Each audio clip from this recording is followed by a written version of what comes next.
For 30 years, God has been faithful.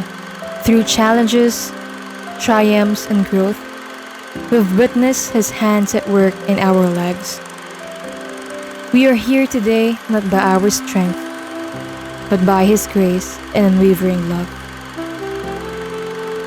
Alala ko yung mga panahon nagsimula pa lamang simbahan ito.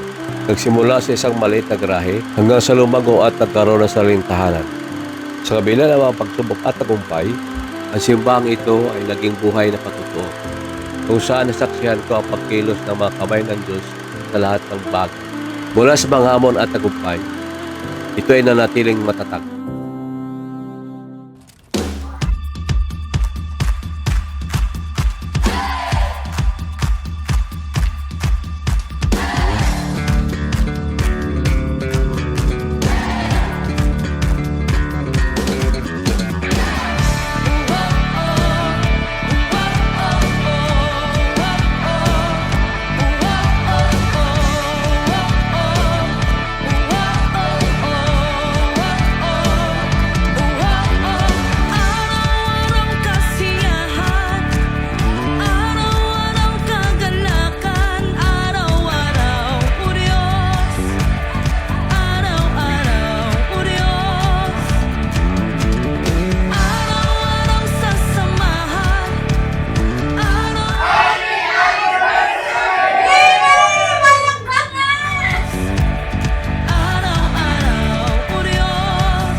Psalms 16 verse 8. Tayo po ng lahat. Everybody. Paninig natin kay Satanas.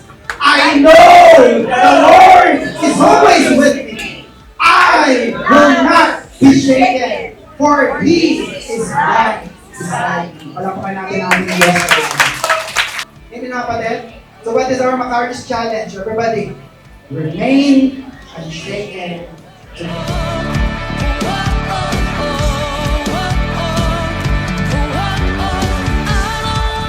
Ibigay ang kalwalhatian sa Panginoon, ang glory po sa Lord, sa lahat po ng biyaya at pagpapala. Minsan napapatanong po kami, Lord, hindi namin deserve to, pero bakit binibigay niyo po?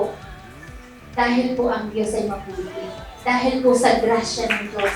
Not because ako'y magalino, not because ako'y magaling, but because God's grace is enough para po sa ating lahat. Amen po ba?